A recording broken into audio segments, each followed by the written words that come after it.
और अब आपको बताएं कि डिप्टी कमिश्नर मोहम्मद तस्लीम अख्तर राव और डीपीओ सैयद नदीम अब्बास की ज़ेर सदारत district axle load management committee का अहम इजलास में तीनों तहसीलों के assistant commissioners, DSP traffic, rescue double 122, district transport authority के अफसरान की शिरकत।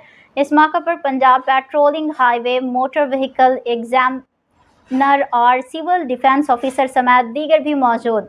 डिप्टी कमिश्नर तस्लीम अख्तर राव का कहना है कि महकमा सिविल डिफेंस, ट्रैफिक पुलिस और ट्रांसपोर्ट अथॉरिटी के अफसरान एलपीजी सिलेंडर इस्तेमाल करने वाली मुसाफिर गाड़ियों के खिलाफ मुश्तरका क्रैकडाउन करेंगे। खिलाफ वर्जी पर मुतलका गाड़ियों के मालिकान के खिलाफ एफआईआर दर्ज कराई जाएंगी।